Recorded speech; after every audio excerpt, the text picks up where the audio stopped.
De acuerdo a autoridades electorales, la cifra de comités para la constitución de partidos políticos aumentó. Ahora la cifra es de 20. El último en sumarse es el Comité Vida, por lo que ahora comienza el proceso de recolección de adhesiones y alcanzar las 28.083 para pasar a la siguiente fase. Junto a Vida, los más recientes y que fueron agregados al listado fueron Unión, Raíces, Reto y ahora Vida. Por aparte, en el caso de asambleas nacionales se contemplan las últimas 4 del año, siendo Partido Fuerza el 25 de octubre, Partido Cabal el próximo 9 de noviembre, el Partido Creo lo hará el 16 de noviembre, el Partido Voz el próximo 7 de diciembre.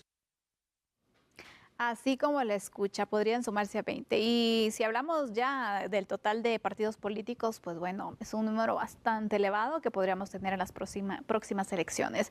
Vamos a iniciar con este análisis y para ello quiero darle la bienvenida a Max Santa Cruz, quien esta noche nos estará acompañando con los temas destacados. Max, ¿cómo estás? Bienvenido a tu espacio. Buenas noches. Muy buenas noches, Sandy. Hoy sí en un día atípico.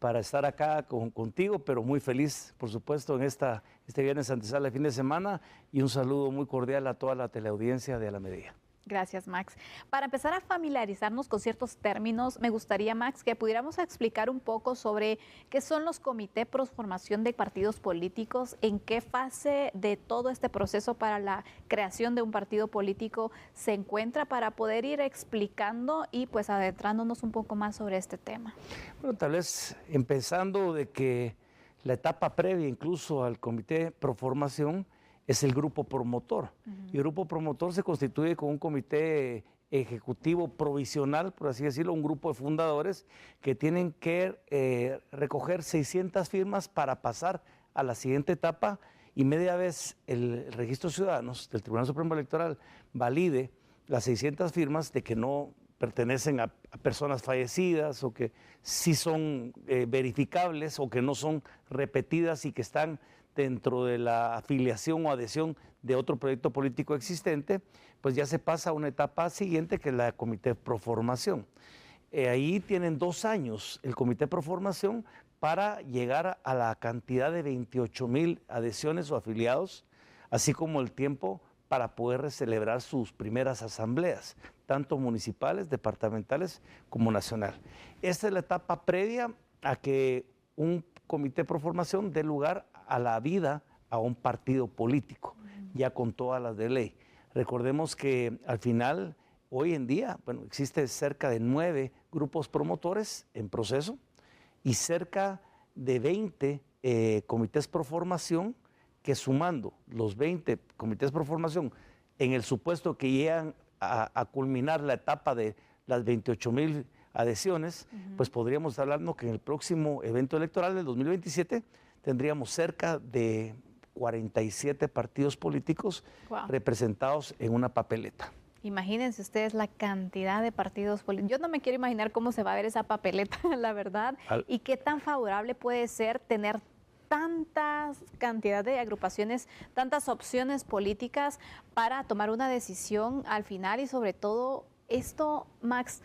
¿tú crees que marca un desafío, marca un retroceso? ¿Cómo lo podemos ver que surjan tantas agrupaciones, especialmente con la idea que se tiene de política y con el sistema democrático en nuestro país? ¿Qué tanto puede ser un pro o un contra? En unos países donde casi funciona el bipartidismo, se quejan de que quisieran tener mayores expresiones de participación política para tener mayor amplitud de posibilidades. En Guatemala, que no tenemos un bipartidismo, o que lo tuvimos en algún momento, tal vez antes de incluso la apertura democrática, lo que representa a mi criterio, y más en los últimos tiempos, es una debilidad dentro de la democracia. Y no porque hayan más partidos vamos a hacer una democracia más fuerte, porque a veces no necesariamente es el número lo que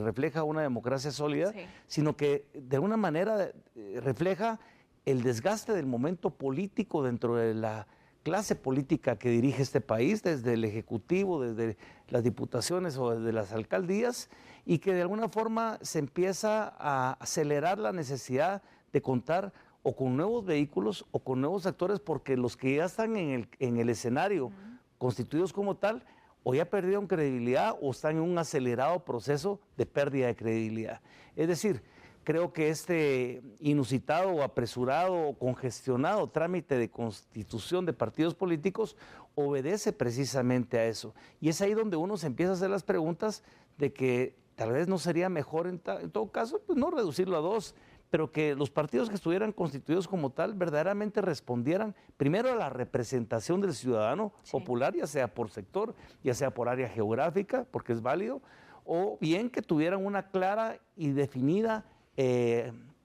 algunos creen que ya no existe, pero yo creo que sí, definición ideológica o un objetivo estratégico o de planificación que permita a la gente decir, bueno, yo quiero apoyar a este partido porque me gusta la gente que está postulando, porque creo en sus principios, porque creo en sus ideales, porque creo que podemos hacer juntos una institución fuerte de representación ciudadana. Y como eso no pasa, entonces estamos viendo que ese tablero de lotería o de bingo al cual se le hace referencia como una imagen sustituyendo a lo que serían 47 vehículos electorales en el próximo proceso, aunque tal vez puede ser que hayan algunos que no logren, a final de cuentas, culminar el proceso, o algunos incluso que puedan ser sujetos a cancelaciones antes de. Pero menos de 40 no creo que. Menos de 40 no. Entonces tengamos. Imagínense ustedes cuál va a ser la diferencia que marca en un escenario político el votar por A, por B, por C, por D.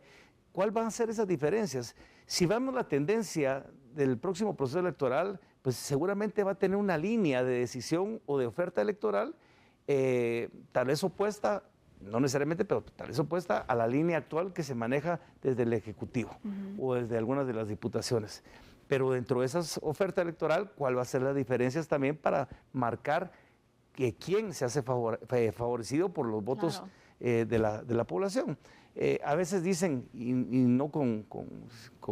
mucha duda, pero sí con mucha razón, que el voto en Guatemala se ha vuelto un proceso emocional de decidir por quién quiero yo votar, ya sea que el que me guste que hable más bonito, que el que me gusta cómo lo veo reflejado en una papeleta, en una pantalla, que me gusta la voz, que si me gusta la presencia física o no. Esos paran siendo elementos que no deberían ser los importantes, sino que debería ser precisamente el planteamiento serio, no el que más grite, no el que más amenace, sino que al final de cuentas el que mejores ideas de manera seria y coherente presente a la población para poder hacerse suyo del voto popular. Y la trayectoria, que sin duda alguna también es importante. Max, entre el bombardeo que podríamos tener, hagámonos de cuentas que estamos ya en este proceso electoral, el bombardeo de mensajes, de la cantidad de partidos políticos que podríamos tener, ¿crees que podría sumar para poder aumentar la participación ciudadana en los comicios o podrían desmotivar a participar? ¿Cómo lo ves tú con esta demanda que se tiene? Bueno, se habla de que, imaginemos 47 partidos buscando el mismo voto con un incremento dentro del padrón electoral con relación al evento electoral pasado, pero que al final de cuentas no estamos duplicando el padrón electoral, podría de alguna forma generar que se diluyera el voto, lo cual favorecería de alguna manera a los partidos que ya tienen constituido un voto fuerte y consolidado a través de los tiempos. Pero vean, yo creo que lo importante aquí es señalar también algo. No es casualidad que muchos de estos partidos consolidados y constituidos a lo largo del tiempo no hayan apresurado de manera eficiente las reformas a la ley electoral y de partidos políticos, porque lo que no están queriendo es de alguna forma abrir también el escenario para que quien participe verdaderamente sea quien tenga los elementos que hablábamos hace unos minutos sobre un objetivo estratégico, ideales, principios, una planeación, etcétera, perfiles idóneos para poder representar en las diferentes escalas desde lo local, distrital o nacional. Y entonces nos quedamos dando vueltas sobre lo que tenemos hoy en día, que al final de cuentas no resuelve. Yo creo que si queremos fortalecer verdaderamente la democracia y no estamos únicamente tratando de poner las aduanas en los requisitos administrativos, porque le podemos subir a 30,000 firmas en la próxima elección y creemos que con eso van a haber menos partidos y seguramente lo que se va a crear es una industria paralela que va a permitir llegar a esos 30,000 afiliados, que va a costar más el proceso de constitución de un partido, mientras que los que ya están armados van a seguir disfrutando de alguna forma de las debilidades de la ley y no va a cambiar en nada el sistema democrático en el país. Creo que nos hace falta mucho por avanzar y creo que ese sería un buen inicio para que hoy en día no estuviéramos tan pendientes de que si son 47 o son 50, sino que los elementos de decisión que el guatemalteco tiene en un proceso electoral sean mucho más profundos y mucho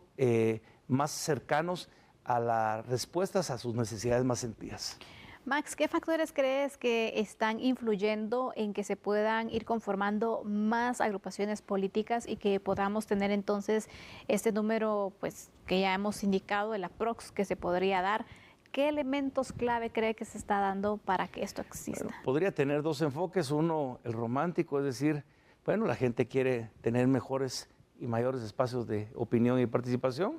Otros, porque se considera que el proceso desgastado de las administraciones, no solo actual, sino que de los últimos 20 años o más, pues lleva a que el guatemalteco siempre esté aspirando a tener aires frescos, aunque a veces esos aires frescos vienen relacionados con un reciclaje de esos liderazgos, entre comillas, que vuelven a buscar otras oportunidades en otros vehículos con pintadita nueva, con enderezado, pero con la misma maquinaria que está tronando todo el tiempo y sacando humo, por un lado. Y por el otro es que tal vez algunos incluso consideran que el mantenimiento del poder, pero no el poder en el sentido de la transformación que se quiera presentar a través de los objetivos, de un plan de trabajo, etcétera, sino sencillamente de la administración del poder discrecional como tal, permite a algunos volver los partidos políticos o la participación como tal en oportunidades de negocio desde lo local a lo distrital, a lo nacional, y con eso mantener cuotas de negociación, cuotas de decisión que al final les pueda pues representar un ingreso económico nada despreciable, claro, o por supuesto un espacio también de decisión y de palabra y voz dentro de un sistema democrático, entre comillas, dentro de los diferentes incluso organismos del Estado. Pero yo creo que eso depende mucho de la decisión de cada quien y es ahí donde tenemos que estar los ciudadanos atentos de quién verdaderamente está presentando una propuesta sana, una propuesta seria, coherente y quién se quiere aprovechar de un proceso electoral para volver esto una industria a final de cuentas clientelar y que se aleja mucho de los elementos de una democracia fuerte y sólida.